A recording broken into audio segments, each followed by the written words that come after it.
Get ready to embark on a tranquil journey through enchanting narratives. Welcome to a world of soothing dreams. Welcome to Biblic's Bedtime Stories. The Yellow Wallpaper by Charlotte Perkins Gilman. USA, 1892.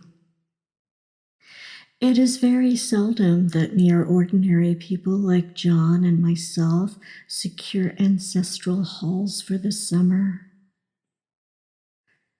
A colonial mansion, a hereditary estate, I would say a haunted house, and reach the height of romantic felicity. But that would be asking too much of fate. Still, I will proudly declare that there is something queer about it. Else, why should it be let so cheaply?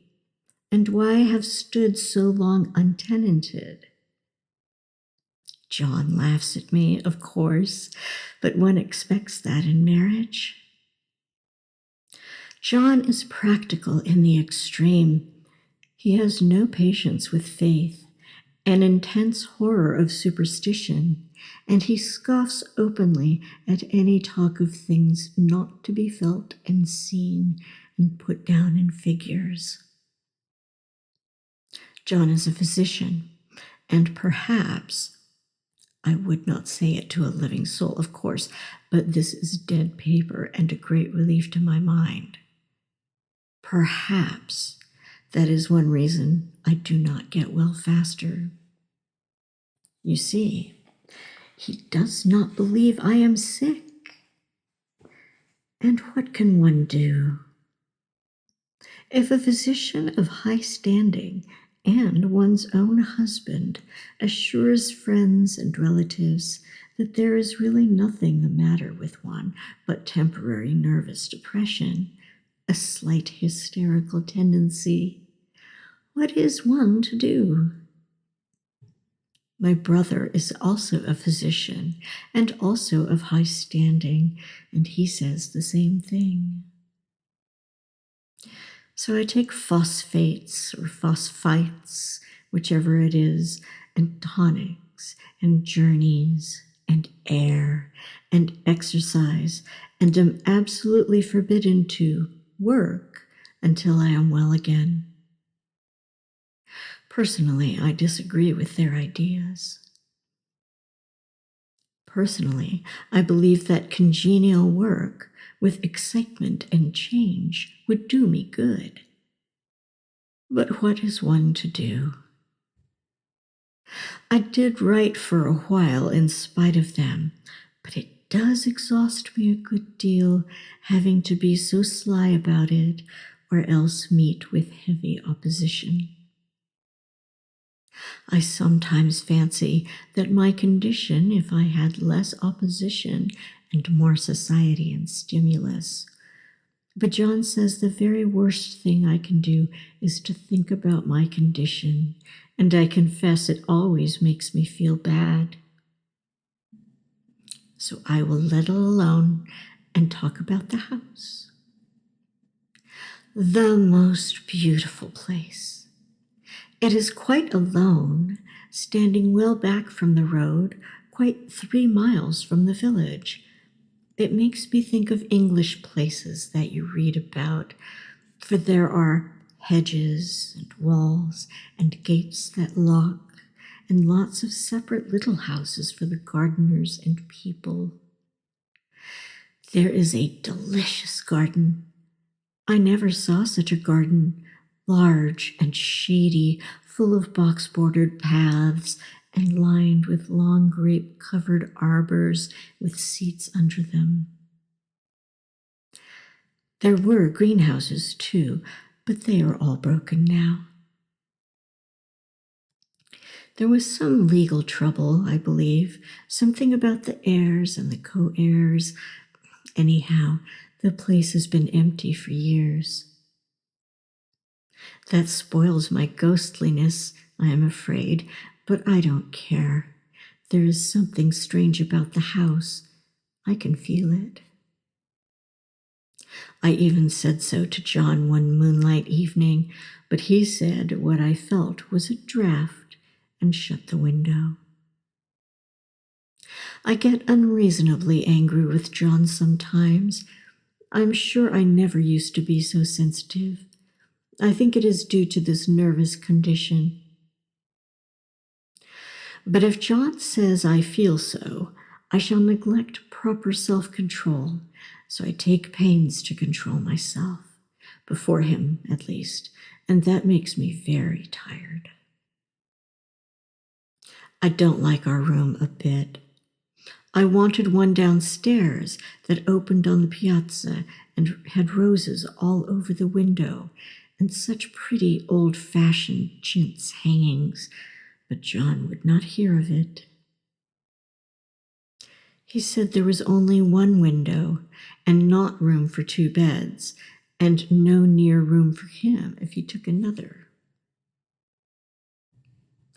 He is very careful and loving, and hardly lets me stir without special direction. I have a schedule prescription for each hour in the day. He takes all care from me, and so I feel basely ungrateful not to value it more. He said we came here solely on my account, that I was to have perfect rest and all the air I could get. Your exercise depends on your strength, my dear, he said, and your food somewhat on your appetite, but air you can absorb all the time. So we took the nursery at the top of the house. It is a big, airy room, the whole floor nearly, with windows that look all ways, and air and sunshine galore. It was nursery first, and then playroom and gymnasium, I should judge, for the windows are barred for little children, and there are rings and things in the walls. The paint and paper look as if a boys' school had used it. It is stripped off, the paper, in great patches all around the head of my bed, about as far as I can reach, and in a great place on the other side of the room, low down. I never saw a worse paper in my life. One of those sprawling, flamboyant patterns committing every artistic sin. It is dull enough to confuse the eye in following, pronounced enough to constantly irritate and provoke study, and when you follow the lame, uncertain curves for a little distance, they suddenly commit suicide, plunge off at outrageous angles, destroy themselves in unheard-of contradictions. The color is repellent, almost revolting, a smoldering, unclean yellow, strangely faded by the slow turning sunlight. It is a dull yet lurid orange in some places, a sickly sulfur tint in others. No wonder the children hated it. I should hate it myself if I had to live in this room long. There comes John, and I must put this away. He hates to have me write a word. We have been here 2 weeks, and I haven't felt like writing before since that first day. I am sitting by the window now, up in this atrocious nursery, and there is nothing to hinder my writing as much as I please, save lack of strength. John is away all day, and even some nights when his cases are serious. I am glad my case is not serious. But these nervous troubles are dreadfully depressing. John does not know how much I really suffer. He knows there is no reason to suffer, and that satisfies him. Of course, it is only nervousness. It does weigh on me so not to do my duty in any way.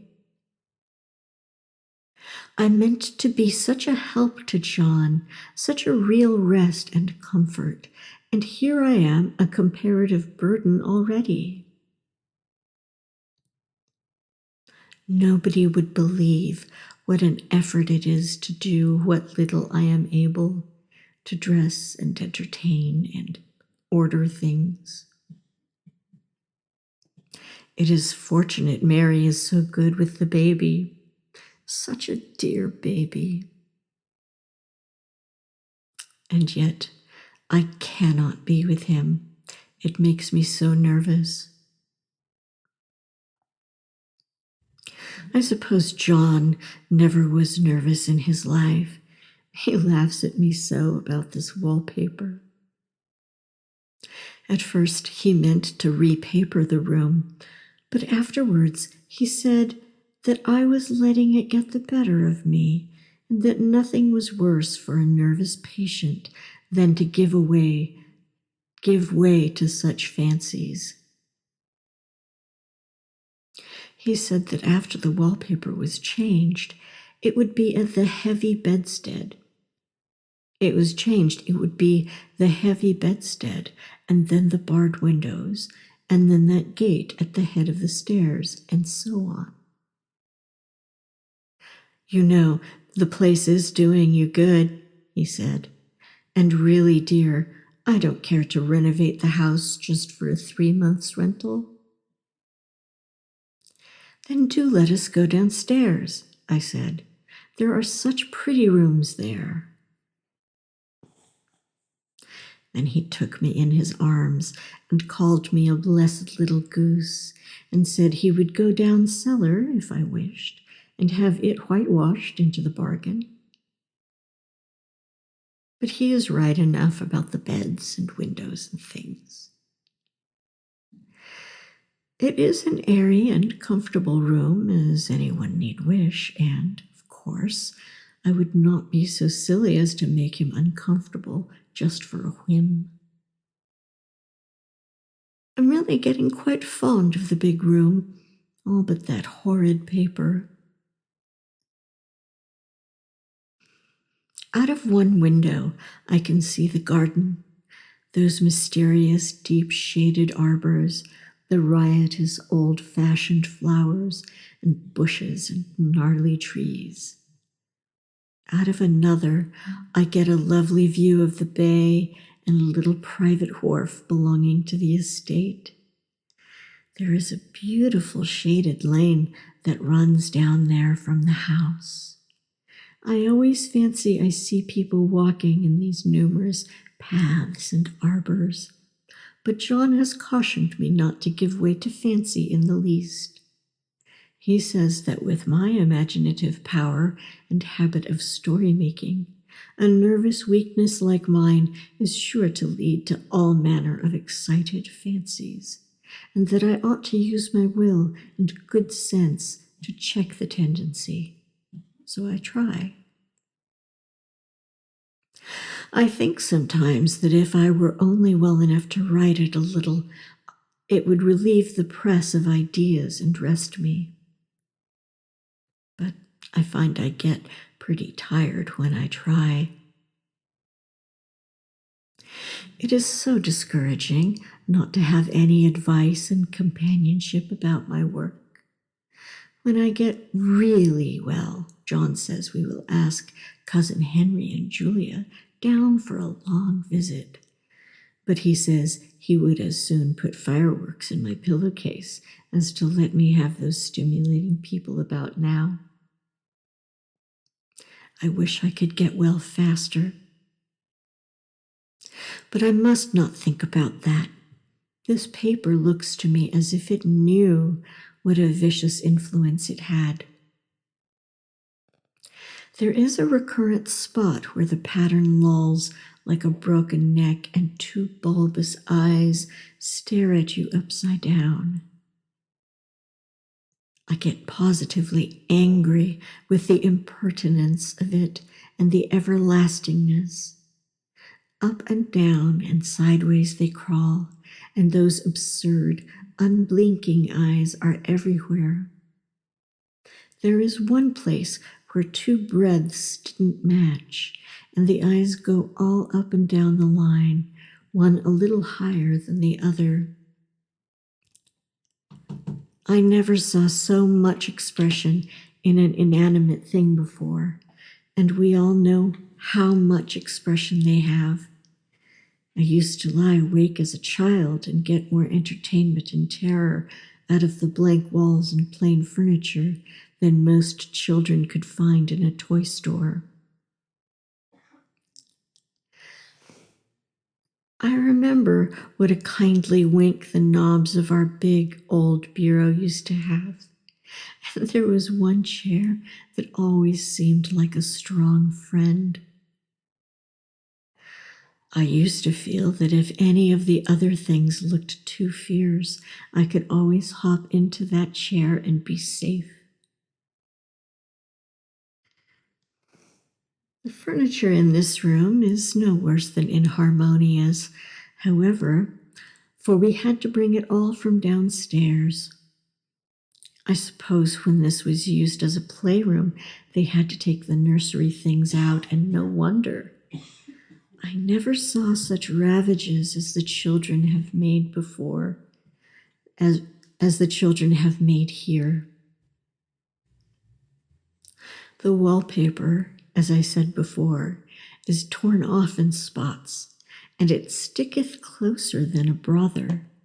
They must have had perseverance as well as hatred. Then the floor is scratched and gouged and splintered. The plaster itself is dug out here and there. And this great heavy bed, which is all we found in the room, looks as if it had been through the wars. But I don't mind it a bit, only the paper. There comes John's sister, such a dear girl as she is, and so careful of me. I must not let her find me writing. She is a perfect and enthusiastic housekeeper and hopes for no better profession. I verily believe she thinks it is the writing which made me sick. But I can write when she is out and see her a long way off from these windows. There is one that commands the road, a lovely shaded winding road, and one that just looks off into the country. A lovely country too, full of great elms and velvet meadows. This wallpaper has a kind of sub-pattern in a different shade, a particularly irritating one, for you can only see it in certain lights, and not clearly then. But in the places where it isn't faded, and where the sun is just so, I can see a strange, provoking, formless sort of figure that seems to skulk about behind that silly and conspicuous front design. There's Sister on the stairs. Well, the 4th of July is over. The people are gone, and I am tired out. John thought it might do me good to see a little company, so we just had Mother and Nellie and the children down for a week. Of course, I didn't do a thing. Jenny sees to everything now. But it tired me all the same. John says if I don't pick up faster, he shall send me to Ware Mitchell in the fall. But I don't want to go there at all. I had a friend who was in his hands once, and she says he is just like John and my brother, only more so. Besides, it is such an undertaking to go so far. I don't feel as if it was worthwhile to turn my hand over for anything, and I'm getting dreadfully fretful and querulous. I cry at nothing and cry most of the time. Of course, I don't when John is here or anybody else, but when I am alone. And I am alone a good deal just now. John is kept in town very often by serious cases, and Jenny is good and lets me alone when I want her to. So I walk a little in the garden or down that lovely lane, sit on the porch under the roses, and lie down up here a good deal. I'm getting really fond of the room in spite of the wallpaper. Perhaps because of the wallpaper. It dwells in my mind so. I lie here on this great immovable bed. It is nailed down, I believe, and follow that pattern about by the hour. It is as good as gymnastics, I assure you. I start, we'll say, at the bottom, down in the corner over there, where it has not been touched, and I determine for this 1,000th time that I will follow that pointless pattern to some sort of a conclusion. I know a little of the principle of design, and I know this thing was not arranged on any laws of radiation or alternation or repetition or symmetry or anything else that I ever heard of. It is repeated, of course, by the breadths, but not otherwise.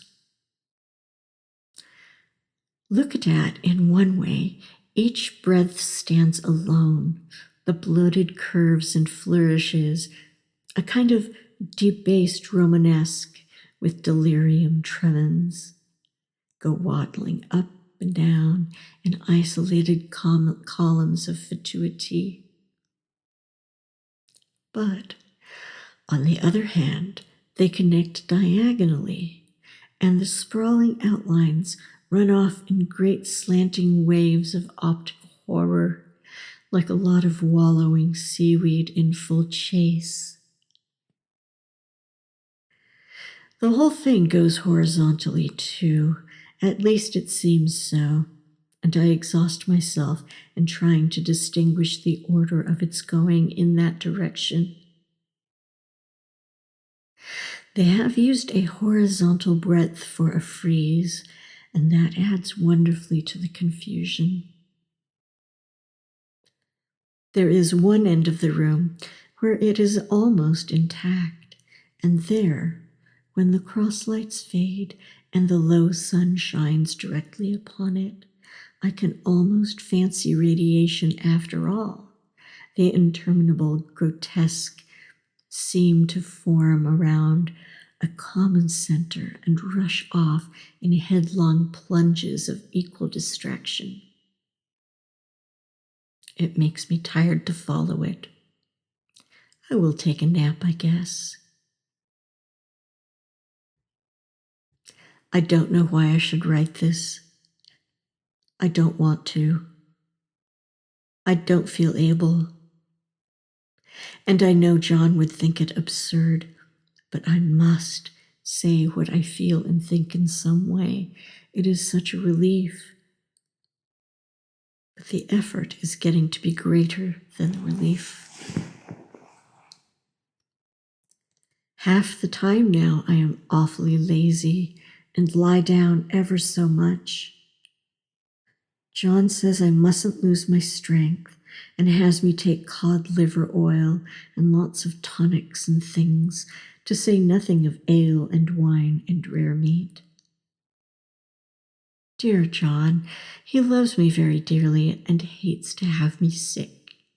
I tried to have a real earnest, reasonable talk with him the other day and tell him how I wish he would let me go and make a visit to Cousin Henry and Julia.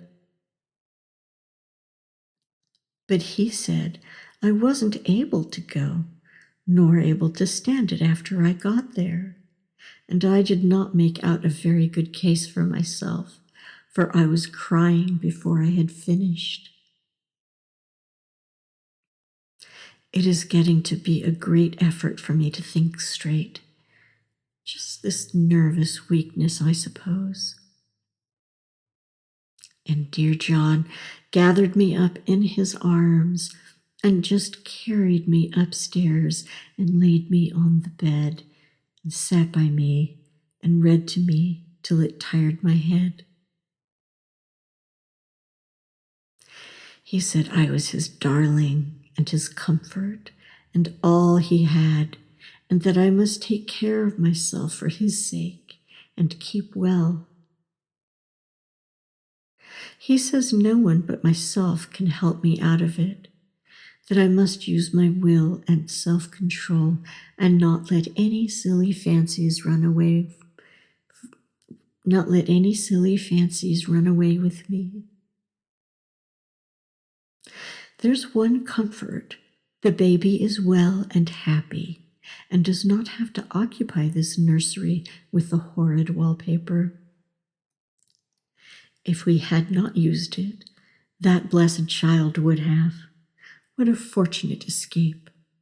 Why, I wouldn't have a child of mine, an impressionable little thing, live in such a room for worlds.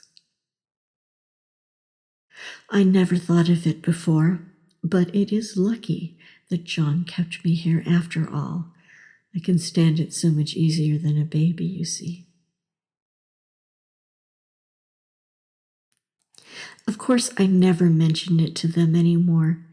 I am too wise, but I keep watch of it all the same. There are things in that paper that nobody knows but me, or ever will. Behind that outside pattern, the dim shapes get clearer every day. It is always the same shape, only very numerous. And it is like a woman stooping down and creeping about behind that pattern. I don't like it a bit. I begin to think, I wish John would take me away from here.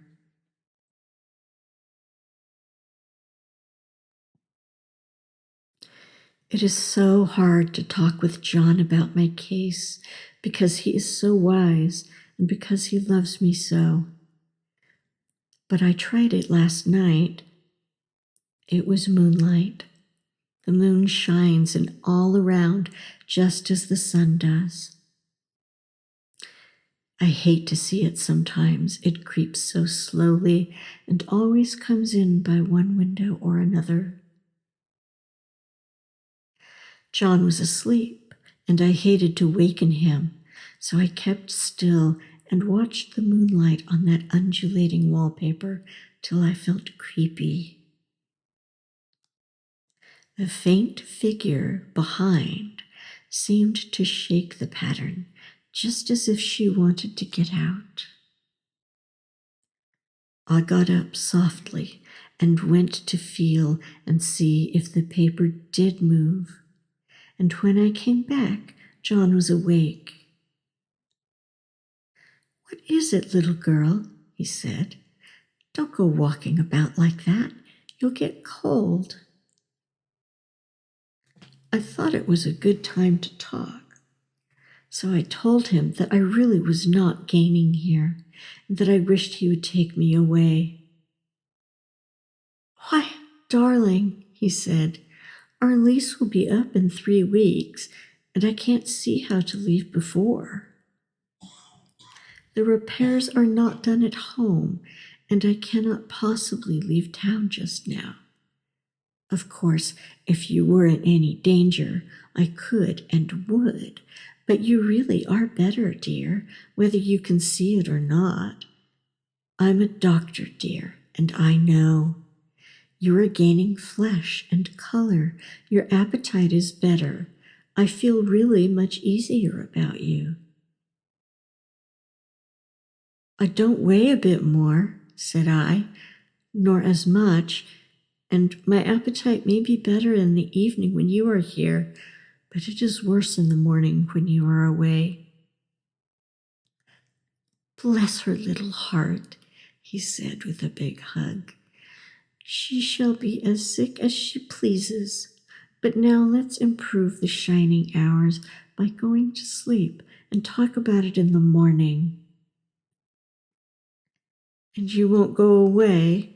I asked gloomily. Why, how can I, dear?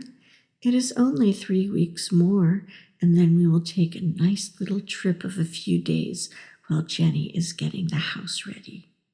Really, dear, you are better. Better in body, perhaps, I began, and stopped short, for he sat up straight and looked at me with such a stern, reproachful look that I could not say another word. My darling, said he, I beg of you, for my sake, and for our child's sake, as well as for your own, that you will never for one instant let that idea enter your mind. There is nothing so dangerous, so fascinating to a temperament like yours. It is a false and foolish fancy. Can you not trust me as a physician when I tell you so? So, of course, I said no more on that score, and we went to sleep before long. He thought I was asleep at first, but I wasn't, and lay there for hours trying to decide whether that front pattern and the back pattern really did move together or separately.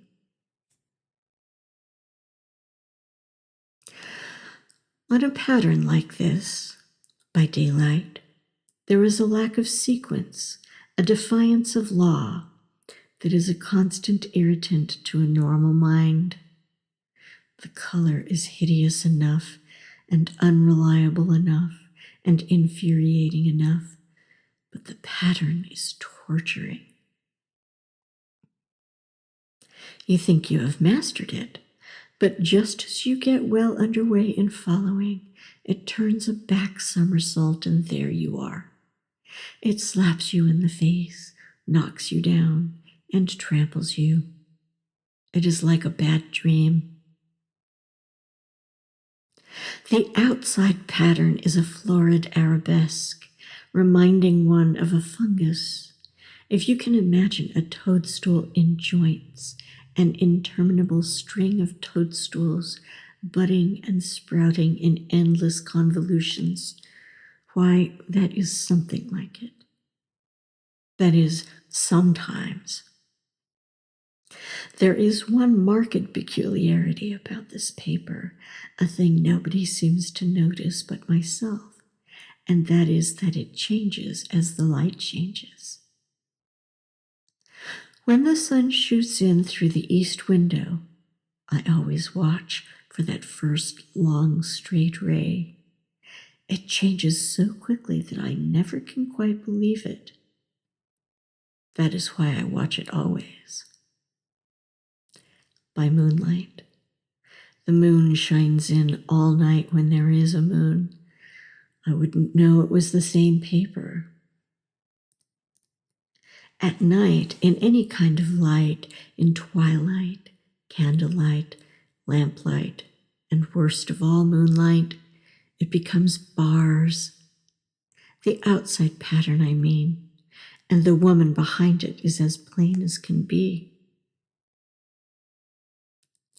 I didn't realize for a long time what the thing was that showed behind that dim sub-pattern, but now I'm quite sure it is a woman. By daylight, she is subdued, quiet. I fancy it is the pattern that keeps her so still. It is so puzzling. It keeps me quiet by the hour. I lie down ever so much now. John says it is good for me and to sleep all I can. Indeed, he started the habit by making me lie down for an hour after each meal. It is a very bad habit, I am convinced, for you see, I don't sleep. and that cultivates deceit, for I don't tell him I am awake. Oh no. The fact is, I am getting a little afraid of John. He seems very queer sometimes, and even Jenny has an inexplicable look. It strikes me occasionally, just as a scientific hypothesis, that perhaps it is the paper.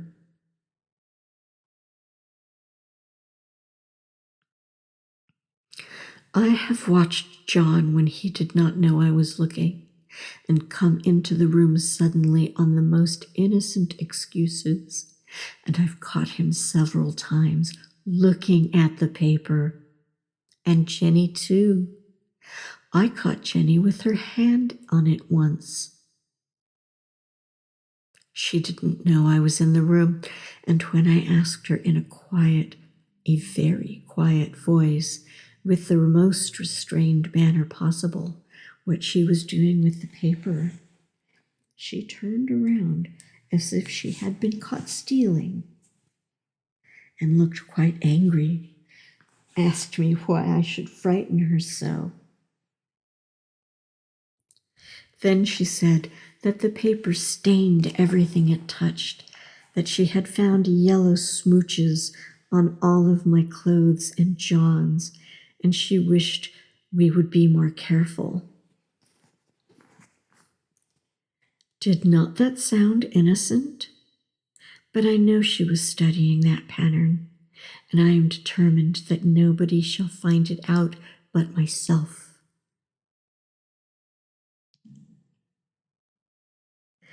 Life is very much more exciting now than it used to be. You see, I have something more to expect, to look forward to watch.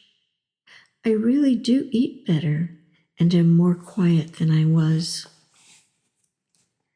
John is so pleased to see me improve. He laughed a little the other day and said I seemed to be flourishing in spite of my wallpaper. I turned it off with a laugh. I had no intention of telling him it was because of the wallpaper. He would make fun of me. He might even want to take me away. I don't want to leave now until I have found it out. There is a week more, and I think that will be enough. I am feeling ever so much better. I don't sleep much at night, for it is so interesting to watch developments, but I sleep a good deal in the daytime. In the daytime, it is tiresome and perplexing. There are always new shoots on the fungus and new shades of yellow all over it. I cannot keep count of them, though I have tried conscientiously. It is the strangest yellow, that wallpaper. It makes me think of all the yellow things I ever saw, not beautiful ones like buttercups, but old, foul, bad yellow things. But there is something else about that paper. The smell. I noticed it the moment we came into the room, but with so much air and sun, it was not bad. Now we have had a week of fog and rain, and whether the windows are open or not, the smell is here. It creeps all over the house. I find it hovering in the dining room, skulking in the parlor, hiding in the hall, lying in wait for me on the stairs. It gets into my hair. Even when I go to ride, if I turn my head suddenly and surprise it, there is that smell. Such a peculiar odor, too. I've spent hours in trying to analyze it, to find what it smelled like. It is not bad at first, and very gentle, but quite the subtlest, most enduring odor I ever met. In this damp weather, it is awful. I wake up in the night and find it hanging over me. It used to disturb me at first. I thought seriously of burning the house to reach the smell. But now I am used to it. The only thing I can think of that is it is like the color of the paper, a yellow smell. There is a very funny mark on this wall, low down near the mopboard, a streak that runs round the room.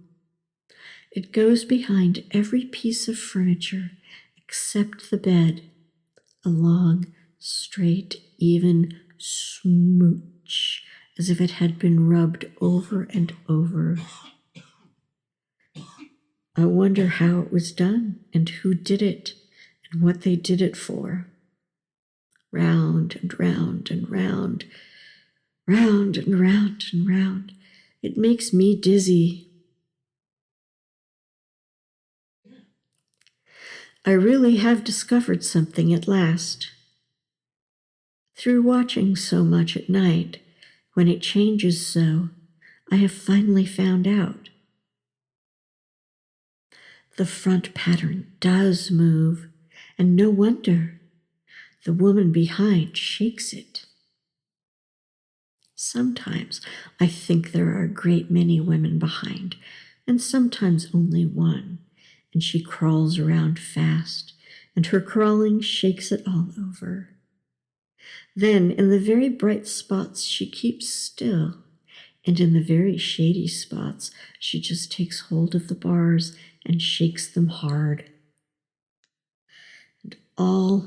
And she is all the time trying to climb through. But nobody could climb through that pattern. It strangles so. I think that is why it has so many heads. They get through, and then the pattern strangles them off and turns them upside down and makes their eyes white.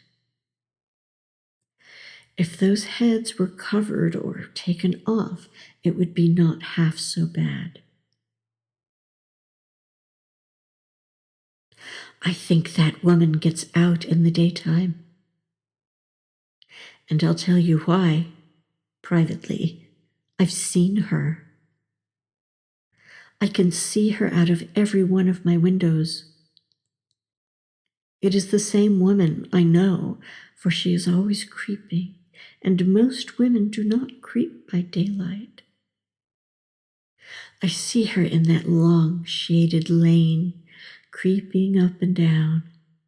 I see her in those dark grape arbors, creeping all around the garden.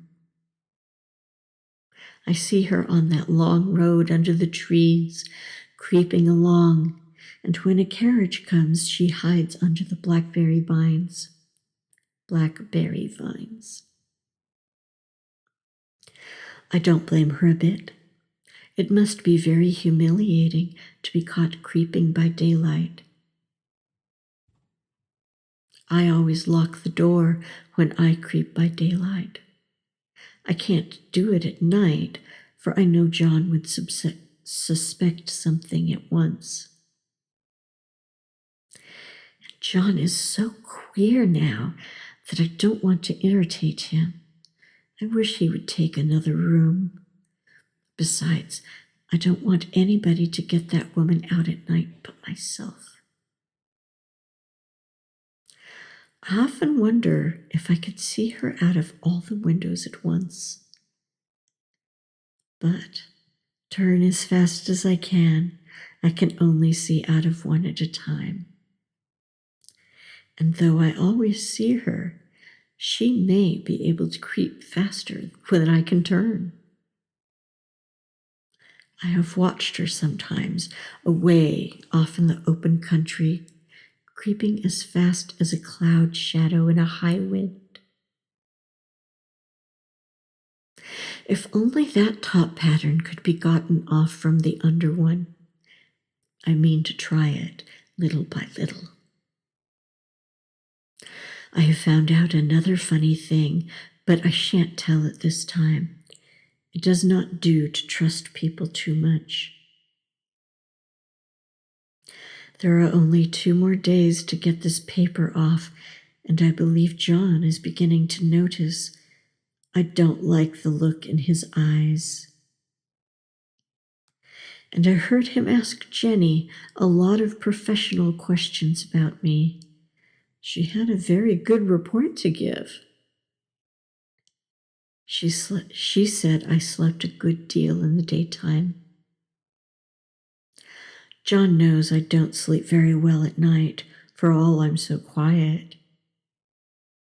He asked me all sorts of questions, too, and pretended to be very loving and kind, as if I couldn't see through him.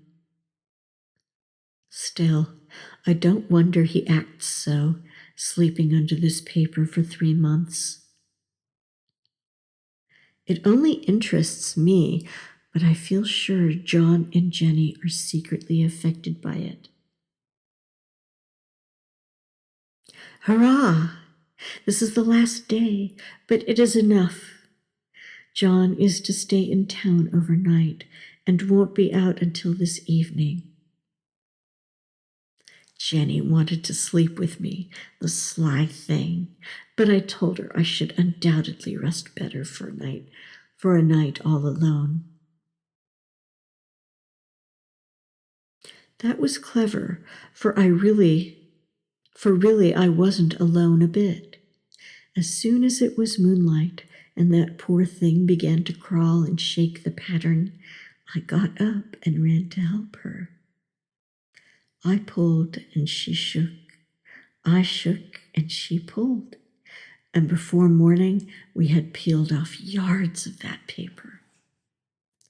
A strip about as high as my head and half around the room.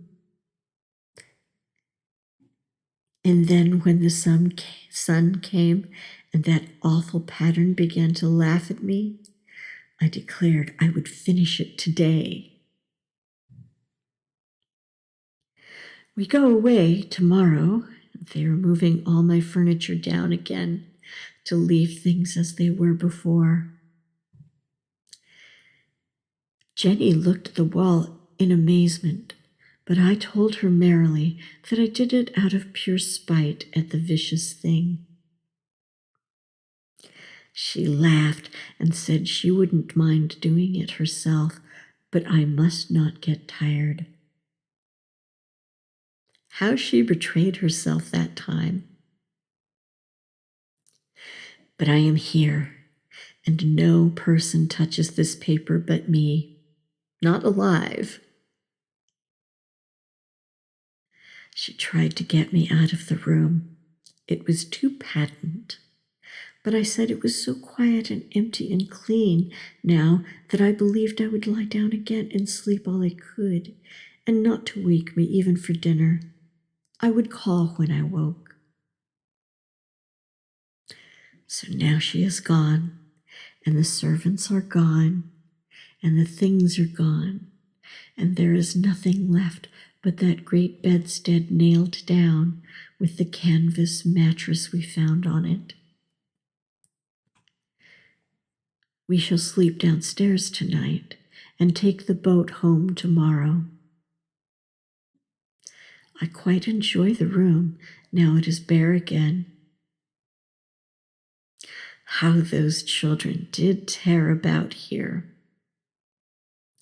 This bedstead is fairly gnawed, but I must get to work.